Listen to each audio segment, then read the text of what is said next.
Hello, everybody. Welcome back to the WTF1 podcast pre-season edition. We are like a day away from cars being on track. And I love the synchronized nodding from both Tommy and Katy there. They're both in agreement with me that Formula One is returning. And I'm wearing a shirt for the occasion. How exciting is this? I think, people are so used to seeing me as a slob, but here we are, dressing for the occasion. Tommy, it's a shame you didn't get the memo, but how are you, my friend? The founder, of course, and I'm not even going to try and come up with a random fact. I'm just going to say that you're the founder. And what T-shirt is that? Just a T-shirt, but yeah, It's not from the WTF1 shop.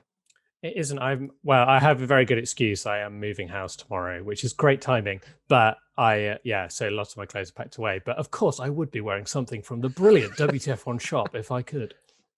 And Katy, I'm assuming you've got something under that jumper for WTF1 store. Maybe something. I don't know why I'm plugging the store so much because I do because there's loads of new stuff on there. But anyway, Katy, how are you? I'm good, thank you. I'm not wearing anything WTF1 merch related, unfortunately. So this could be my last podcast. It is actually, yeah. The boss is already ringing me. In fact, sorry, I'm just going to have to cancel that. It's been an honour. But anyway, today is all about the preview to the Bahrain Grand Prix. Round 1, we are finally here. And we've got some 3-word race previews. I actually got it right rather than just saying it's a race review like I always do, which is very exciting. So we've got a few in from Tanner P. Burrows, Hambot Ver. Come on. I don't want anyone channeling that energy. No. MK7_Spenny, it's lights out, which technically it's could be seen as 3.5 words. Tyson Jones 333, Mercedes were sandbagging, and David Sullivan 84. It's again 3.5. It's race week, of course. Well, I'm not liking the amount of channeling of Mercedes are going to be dominating. We've got two pessimistic ones and 2 that aren't true words. 2 just factual things are going to be happening. I think there's a little bit more hope than maybe what those couple of race review previews have suggested. Shut up. Have suggested because a lot of people we've done a bit of testing coverage and some people have said we've milked the fact that Mercedes could be struggling, but hey, we've seen that hope, that glimmer of light at the end of the tunnel of this Mercedes dominance, and we are going to run towards it as much as possible, aren't we? Exactly. Come on, guys, bring it on. We're excited. Formula One's finally back and there's a bit of hope, so let's keep it positive. Yeah, keep it optimistic. New season, possibly there are new teams, hopefully good results. So yeah, keep it positive. If anything, I should be, sorry, Tommy, if anything, I should be saying the opposite. I should be saying it's going to be a Mercedes complete lockout for the entire season, because anything I say, the opposite happens. So I've kind of missed a trick there. Yeah, jinxing power. We should use it wisely. But I think you can only use it when you're not aware of it. That's the problem. So it's a power that has yet to be harnessed. Anyway, moving on. We're chatting some serious rubbish in this podcast already. Love it. Some questions from you guys to really kind of just whet our taste buds for the season. Mimi Hopi asks, do you guys have any memorable... Was that wrong, Tommy? No, just like the username. It just tickled. Do you guys have any memorable moments from races in Bahrain that have been forgotten by most fans? Now, this is digging into my archive of my brain, and I wouldn't say it's forgotten, but I don't think it's shouted about as much or enough was the Rosberg-Hamilton battle, which was just unbelievable, where Rosberg was behind Hamilton on fresher, softer rubber, and Hamilton... correct me if I'm wrong, he stayed out and took track position. Is that what happened? I can't exactly remember. But either way, Hamilton was on some pretty worn tyres and slower tyres as well. I think he was on 1 step slower. So that battle was just epic. The fact that Rosberg tried to get through so many times I'm sure he looks back at that and goes, I was far too eager into some braking zones, because he just absolutely sent it. But that's for me is the one memory that I remember from Bahrain. Yeah, that was such an incredible race, and I remember that race just being truly epic, and you just had battles all over the place. In terms of memorable moments that maybe have been forgotten, I noticed F1 shared a clip from 2016 where Bottas just steamed down the inside and crashed into Hamilton into turn 1, which I think a lot of people that maybe are sick of Mercedes dominance wouldn't mind seeing this year. And then one that did come to mind was Schumi versus Alonso in 2006, when you had an epic battle, and the fact that it's a 7-time world champion against a hyped young driver that could challenge him. I'm sure we're all hoping that that happens again, because I'm sure everyone would be happy with a similar race like that, where Hamilton and Verstappen are... Yuki Tsunoda. Yeah, Tsunoda versus I'm Latifi surprised you didn't do your Tsunoda messaging there, mate, to be honest. Yeah. There were plenty of really good moments from Bahrain, actually, like looking back to answer this question. There are so many things that happened that you're like, oh, yeah, I forgot that happened in Bahrain. From the iconic "all the time you have to leave a space" quote from Rosberg and Alonso. I'm not going to attempt to do it in Alonso's accent at all. That was 2012. We had the 2014 Gutierrez and Maldonado crash, which was just one of the most bizarre crashes we've seen. In 2008, that was quite an interesting year for Hamilton. Him and Alonso had a collision, obviously Alonso being his teammate the year prior. And that weekend, Hamilton had a big crash too, which is quite uncharacteristic of him. And then more recently, in 2017, Sainz and Stroll had a collision as well, which was quite unusual. But yeah, I think there's actually quite a lot of really good moments from the Bahrain Grand Prix that are actually quite forgotten about. So hopefully we can have some more positive, memorable moments from this weekend, because obviously the last time we were in Bahrain, the whole race was kind of overshadowed by Grosjean's accident. So hopefully we can make some better memories in Bahrain.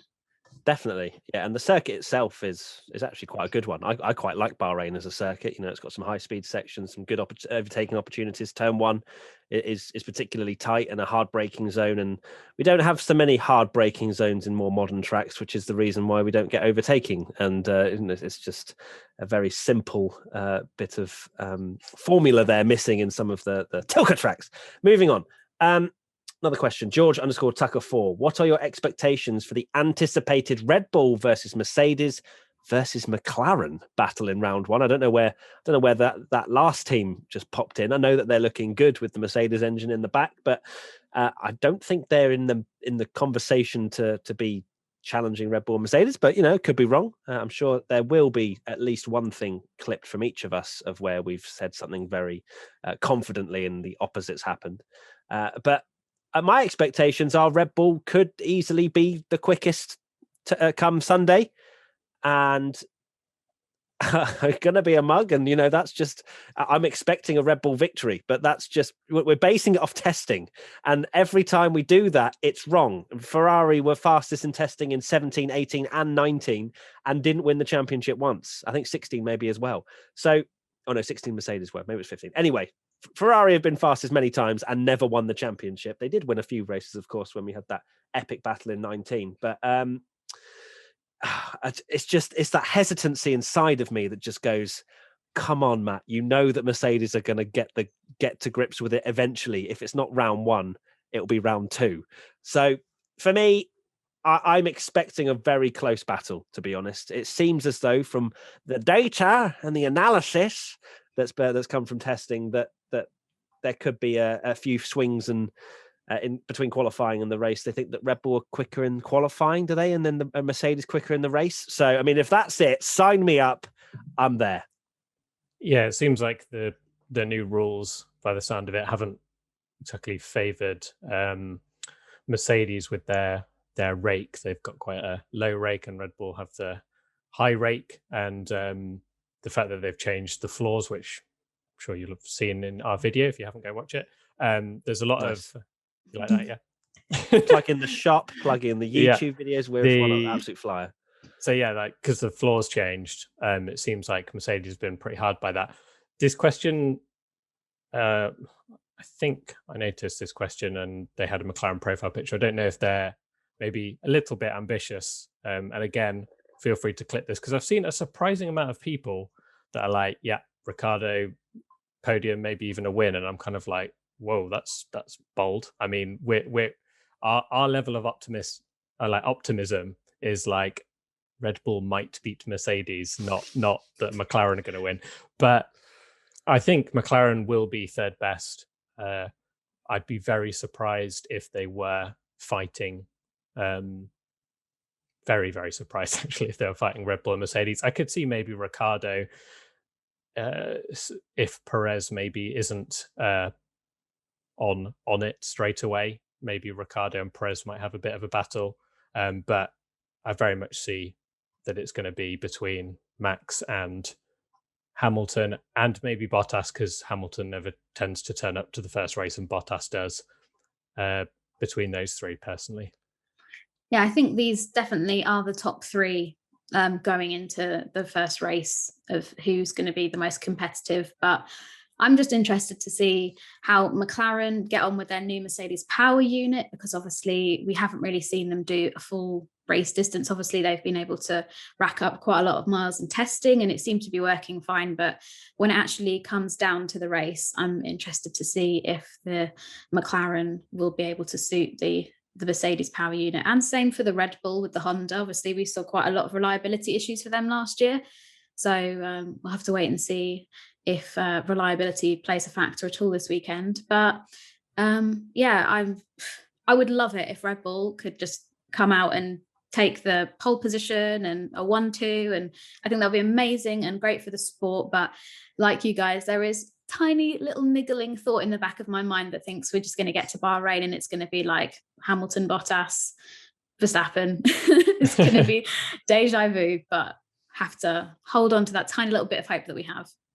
I mean, I'm not exactly all aboard the let's have Red Bull being the 1-2 and then dominating, Katy. I'm not quite asking for a 1-2. You know, just changing of the guard now. Red Bull can dominate for another 7 years, but I think, you know, as long as it's close, I don't mind. You know, usually we'll turn up in Australia and Mercedes will be so far gone because it just feels like it's a track made for them, and we kind of have our hopes dashed. But I think with Bahrain, you know, we could have an interesting battle. Fingers crossed. We interrupt this WTF1 podcast for a very quick chat about our sponsor for this episode, Beer 52. How does a free case of 8 Belgian craft beers sound? We might not be able to go anywhere at the minute, but Beer 52 are giving you the opportunity to transport yourself, figuratively of course, to a cosy Belgian beer cafe. Celebrate the country's ancient and world-famous beer expertise with a case of 8 craft beers from some of their finest breweries for free. All you have to do is go to www.beer52.com/WTF1 and cover the £5.95 postage, and Beer 52 will deliver them straight to your door. If you're over 18, of course. Beer 52's beer boffins are on a mission to find the very best beer anywhere on the planet. Every month they visit a different country, find the best small batch breweries, sample their finest craft beer, and then carefully curate a case to be sent to their lucky members. If you don't like dark beer, choose the light option. It's easy. Each case also comes with the award-winning beer magazine Ferment, as well as a tasty snack to enjoy with your beer. There's no minimum commitment either. You can just take the free case, try the beers, and see what you think. If it's not for you, you can pause or cancel anytime. Just go to www.beer52.com/WTF1 to claim your free case of 8 craft beers now. That's www.beer52.com/WTF1. Right, back to the podcast. Next question. Formula Miguel. Do you think Aston Martin will be able to reach Q3? Very specific question, considering we haven't even seen FP1. But I think one of the things we've struggled to really know is where Aston Martin is. They didn't set any sort of representative running in that final day. They were both, I think, over 6 seconds off the pace. So it's very difficult to know where Aston Martin sits. But you'd have to imagine, I know they have changed quite a bit, you know, from Copygate and Pink Mercedes, all that stuff. They have changed quite a bit in the car. So there is a chance that they've gone backwards rather than forwards because of the fact they've had to change their philosophy slightly and make their own parts. But who knows? It really, I don't know how to answer that apart from probably expect them to be in Q3. I would think so, or at least on the tail end of it. Yeah, I think obviously a lot of these are predictions from testing. We all know that you can never fully know. We have our thoughts and what we should have had our own post testing bingo where we just, you know, every single box is us just going, yeah, but it's the only thing we're kind of basing this on is testing, and just see how many times we've said it.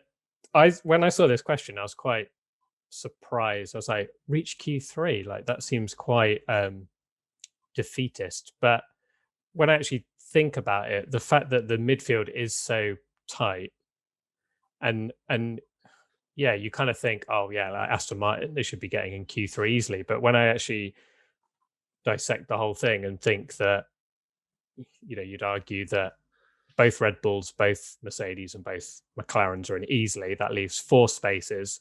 Then you've got AlphaTauri looking really, really strong.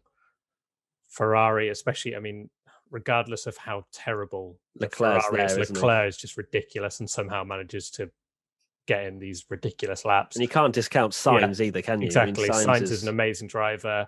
Alonso's Alonso. So he's always going to be able to do amazing things. Alonso out in Q2, you heard it first. So that's 11 cars there already. So you're kind of thinking it's a lot tougher, I think, than we think. And I'm hoping that the midfield battle, no disrespect to Aston Martin, I hope it is close, because if we want it kind of like last year where the team leading the midfield is always different every single race. That's what made the midfield battle so amazing, and why they went into that final race with three teams that could still take that third place.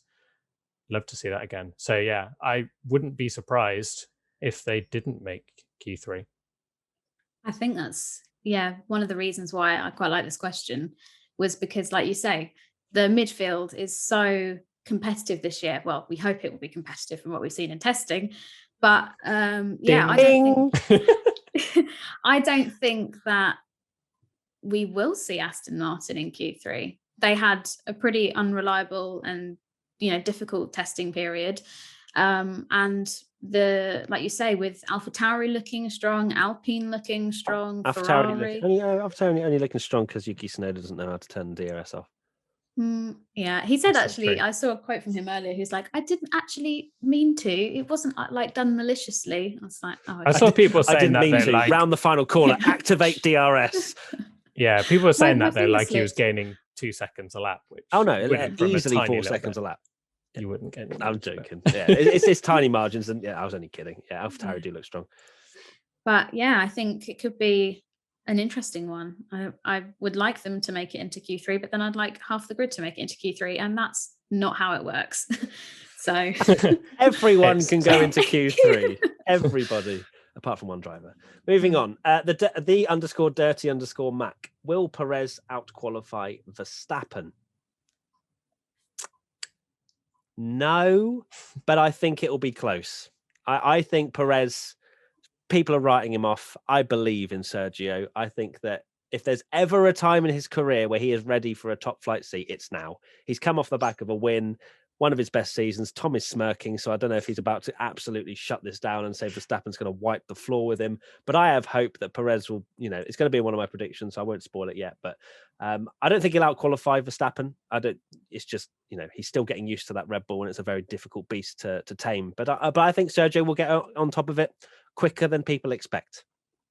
Yeah, I can't see Perez qualifying Verstappen again. Like, of course this is going to be clipped, but I rate Perez. I think he's a brilliant driver. I'm really glad he's now got a car where he can essentially do things, because he has been really solid midfield performances and puts in these unbelievable drives out of nowhere where somehow he manages to get podiums or even a win like he did in Sakir. So, but here comes the fanboy in me saying that Max is just another level for me over someone like Perez, and Gasly is an amazing driver, and we saw what happened with him in that car. Perez, I think, will do better, and because he's more experienced and maybe doesn't need so much hand-holding, I think he will do better than the previous two. But I think it's clear, just like Alonso, that Verstappen is a teammate destroyer and will just wipe the floor with anyone he's partnered against. And whether would you argue that he wiped the floor with Danny Rick though? I think at the end of their I don't think it was floor wiping. I mean, like dusting enough to get him to leave. Yeah, we could go into a whole podcast about whether it's all that Max Verstappen is amazing or it's all that Red Bull are favouring him, or it's a bit of both, or it's 70-30 or what. But at the end of the day, yeah, he does destroy teammates and kind of ruin their careers a bit. But I don't think Perez will have his career ruined. Yeah, Toro Rosso, yeah, did he? Yeah, I thought it was reasonably close. No, he scored like 50 points to. Yeah, pace-wise is like. Yeah. Okay. All right. I'm just throwing it out there. You're the one that knows Max Verstappen's history. Like, it's on your bedroom wall, isn't it? Posting it. Oh, yeah. Just let me. But I personally can't see it. But then this is going to age really badly, and Perez will get a pole, and everyone will clip this and post please, yes, please. That would be amazing. I don't think Perez is going to out-qualify Verstappen this race, but I think that this is going to be one of the best teammate battles on the grid this year. I'm so excited to see how Perez gets on. Like Tommy said, he's mega experienced. He's finally got a car which is going to allow him to show what he can actually do. And I mean, if you look at where he was 6 months ago, contractless, he overheard Lawrence Stroll in the room next to him saying that they were going to let him go. And I mean, imagine that's probably extremely motivating to prove people wrong, and he's finally got the machine to do it. So I would like to think that Perez is going to really challenge Verstappen this year. I have no doubt that I think Verstappen is on another level. He is 100% world champion material, but I think this is going to be the closest we've seen, possibly even closer when Danny, Rick and Verstappen were together. Ooh. I think. Can I get a prediction from everyone of 23 races? How many Perez will out-qualify Verstappen? Okay. 11. Okay, 11 times you think Perez will out-qualify Verstappen. I think Perez will out-qualify Verstappen 4 times. I was going twice, so... Oh, I think over one lap, I think Verstappen is brilliant. Of course, he gets the absolute most out of it. I think Perez, where he comes into his own, is the race where he can manage his tires. Especially, that's a huge thing that he's been able to kind of master. So I think Perez, doesn't have maybe the one lap pace, but I think he'll be there in the race to make a change sometimes. And that's what Red Bull need, right? That's what I bet Red Bull are so happy now deep down that they got rid of Albon and they know that they can rely on someone. Well, maybe, I don't know the data. They'll know the data as to whether Perez is actually up to speed or not. But I'm sure they're feeling a lot more confident now if they have a car that can challenge for the championship where they can potentially go for both drivers and constructors. They'll look like geniuses, won't they, if they pull this off, if they pull it off and they have a really, really strong car. Because imagine, if we'd gone into the season where Red Bull were favourites and Max is looking like he could win the title, there'd be the anxiety that Albon would be still finishing races, even if Red Bull was better, maybe like 4th or 5th, when he needs to be like splitting the Mercedes or getting ahead of the Mercedes in races and stuff for that to happen. So, yeah, if it pays off, they'll look like geniuses again. Indeed, they will. Next question. B. Sennel. Can Ferrari be more competitive this year? I think they looked a little bit better in testing. It wasn't like they were taking any headlines that they have done quite a few times in testing. It's not like we're... I love the fact that they're actually out of the picture now of us even talking about the top 3, which is mad to think how quickly that's changed when you look back to 2019, where they looked like the best team on the grid. So I would like to think that at least Charles Leclerc would, again, I think it will be quite a similar sort of season for Ferrari. I think they look like they've taken a little bit more of a step forward. So maybe they won't struggle as much in some races where they were literally fighting Alfa Romeo. As long as they're quicker than them, they're clearly going in the right direction. And Charles Leclerc, I'm sure, will... Similar to how Haas, I think you said this before, Tommy, how Haas sometimes had a car that worked really, really well in certain conditions. I think Williams have gone for that approach this year, where just one race, if everything's working out fine, they might get pole. No, they won't. But that was a sarcasm. But I think Ferrari, you'll have those occasions where Charles Leclerc will just randomly pop it 4th on the grid or whatever, and you'll go, what the hell's going on?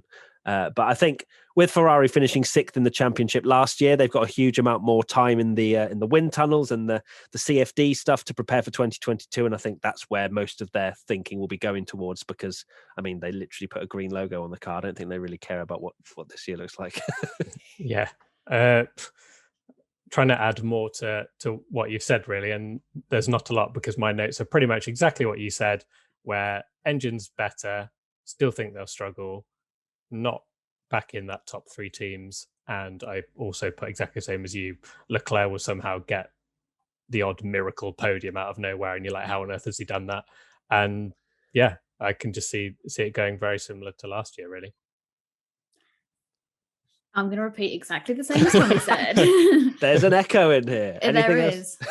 I am excited. Yeah, exactly. I'm excited to see how Carlos gets on this year. Obviously, Netflix played it out to be, this is a Netflix spoiler if you haven't seen Drive to Survive yet, but made it out to be that this is going to be some huge mistake, and that we could see what a bit of a joke Ferrari were last year, and is this the environment he wants to be going into? But I'd like to think that Carlos has got his stuff together, and that he'll be able to have a decent year. But I think that Ferrari are probably going to be looking to the new regs, and won't be too bothered about 2021. Obviously, they'd like to probably finish higher than 6th in the Constructors' Championship. Maybe they might even aim for 5th this year, but I can't see any sort of massive miracles while they've finished the season in 2nd or anything like that.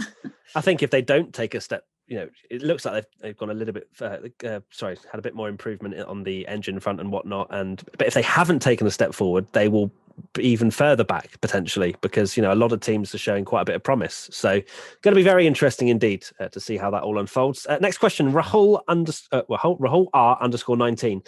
The top 7 teams look to be stronger than ever, and all of them could realistically challenge for podiums. That means that the first 14 positions are already taken.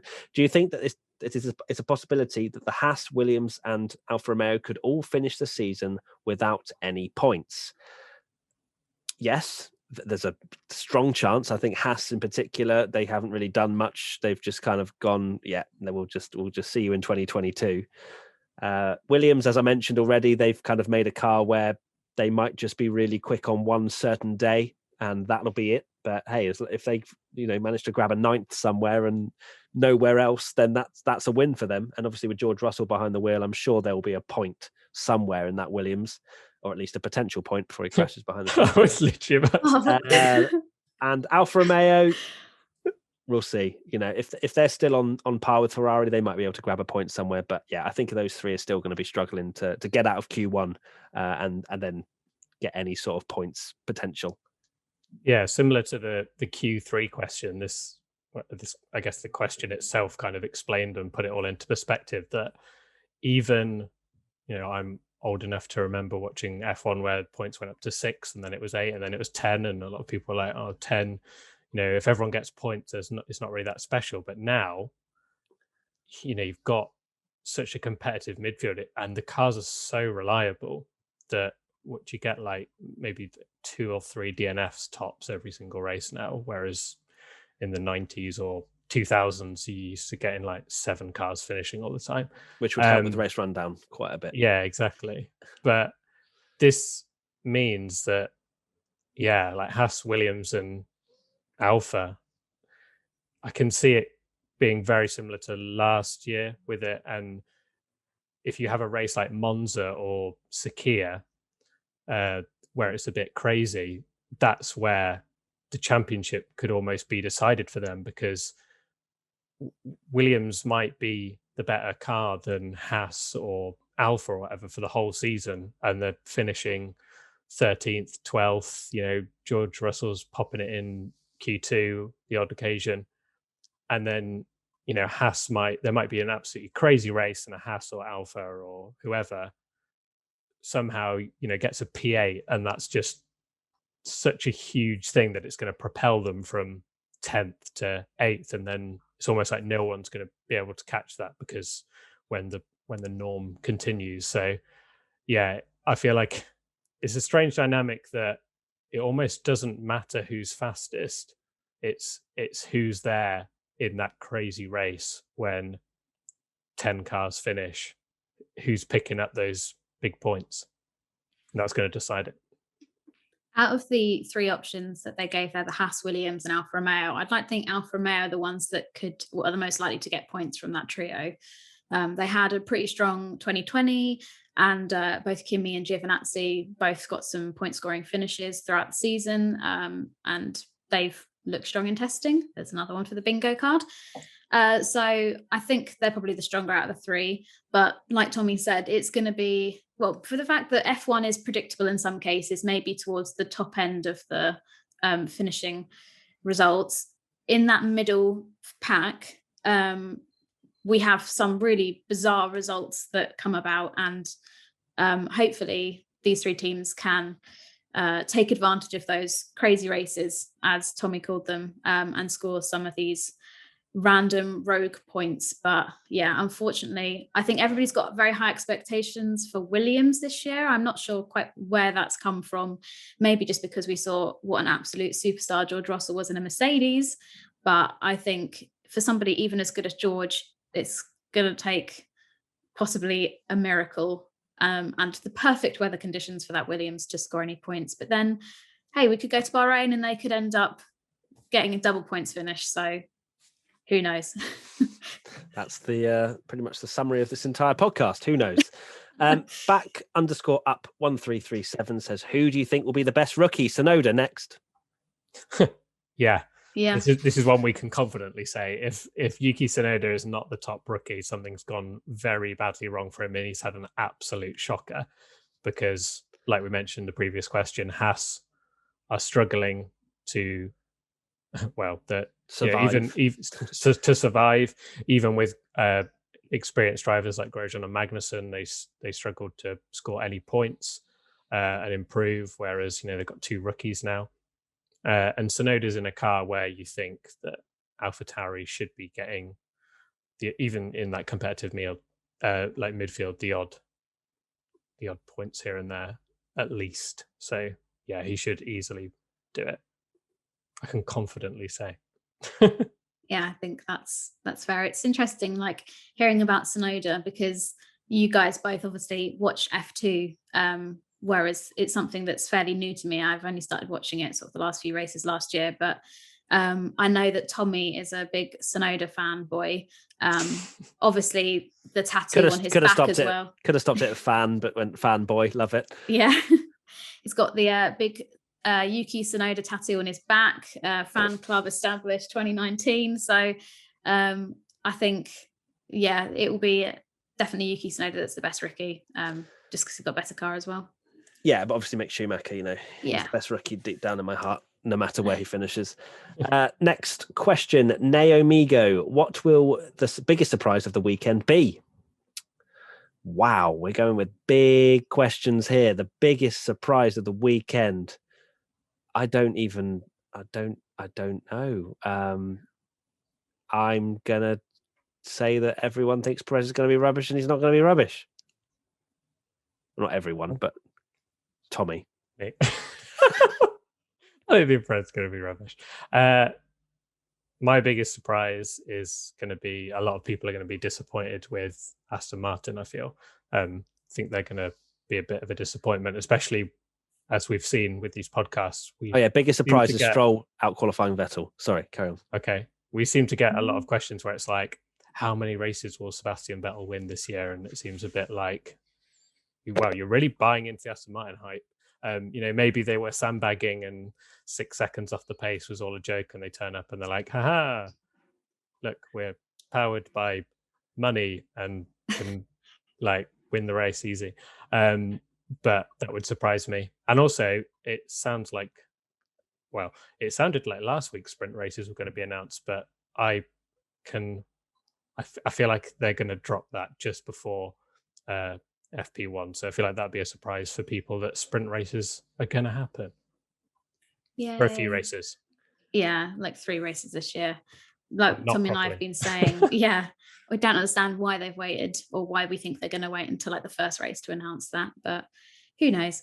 I think the biggest surprise of the weekend, I'm going to go with the weather. We saw some sandstorms during preseason testing. That's my prediction. But I've got a feeling that the weather is probably going to affect obviously I can't predict the actual weather, but maybe practice session or something will get affected by a heavy sandstorm again. I love how we've done predictions. No practice, that'd be a shame. We've just done predictions before predictions. I love this. Yeah. So now moving on to predictions. Of course, if you're new around here to this podcast, when we actually have races and we're not filling for content for 3 months or more, like we did last year, we actually make predictions for the upcoming race. So we each have 2, and then we someone will tot up the points at the end, even though, I don't know, I don't think we even announced who won last year, but it was definitely me. But Katy, I mean, if it was you, that would have been impressive. Yeah. My 2 predictions are Perez within 0.2 of Verstappen in Q3. So within 0.2 of a second. I think that's a fair guesstimate. And Ricciardo best of the rest. So yeah. Cool. Tommy? Who's next? Me. Oh, Katy. Oh, it says Katy, but you're usually next. You go, okay, Tommy. Sorry. Verstappen pole. Oh. So your Yuki Tsunoda tattoo is right next to your Max Verstappen tattoo, isn't it? From 2016 or whatever. And no DNFs in the race. Not a single one. Bold. That is bold. I'll give you that. I've said a top 5 finish for an AlphaTauri, and very vague. Mm-hmm. Yeah, I'll say Gasly. I'll go Gasly. Okay. And then Bottas finishes ahead of Hamilton, which I'm waiting for it. You go, oh, that's really obvious one. It's not really obvious. Okay, that's fine. It's a trend, isn't it? That Bottas decides to turn up for round 1 and then not the other, however many we have. So interesting. Okay. And then the fans, Messi Lusada says double DNF for Red Bull, 1-2 finish for Mercedes. Goodness gracious me, please no. I won't be on the podcast if that. CG Zinzu, double Williams points finish. Fans are going big. I'd love to know what the fans are drinking. And Westy 2209, Alonso podium with Ocon in P4. We've had a crazy race if any of those happen, really. So it's going to be a Mercedes 1-2, Alpine 3-4, and then Williams 9th and 10th. Can you imagine if that happens? The fans get full points scoring in the first round and we're all blown away. Yeah, I'm there for that. I'm not here for the 1-2 finish from Mercedes, but everything else I'm here for. Right, we're done. We're finished. It's complete. The first, not really first of the season, the preview before the first round of the season is done. Make sure to check out our sponsors, Beer 52. And before we go, Tommy, final thoughts. The funniest thing is you won't be able to hear this, but when you said final thoughts, there was a lorry reversing outside my window, so it's just going beep, beep. I thought I could hear that. I thought it was outside my. No, literally, like in my brain was just going beep beep, beep. And there are my final thoughts. Oh, brilliant! Okay, and Katy, bring on the first race of the season. God, yeah. Fair enough. That's what I was going to say. Something along those lines. Bring it. Very much looking forward to the first round of the season. Of course, we will have the podcast coming out again after the first round. We'll have Internet's Best Reactions back once again. Very exciting indeed. We'll also be doing some F101s across the season to explain anything that goes on that some people may not understand, including ourselves. But we'll find out the answers and make videos for you. That's it. Thank you so much, Tommy, Katy. Brilliant to speak to you as always, and we'll see you very soon. Thank you for watching, listening. Give us 5 stars wherever you're listening, or up, or thumbs up, or thumbs don't. No, come on, thumbs don't up. Say thumbs down. No, thumbs that doesn't exist. Only. And that's it. We deserve it. Bye. Bye. Bye. Still haven't checked. No.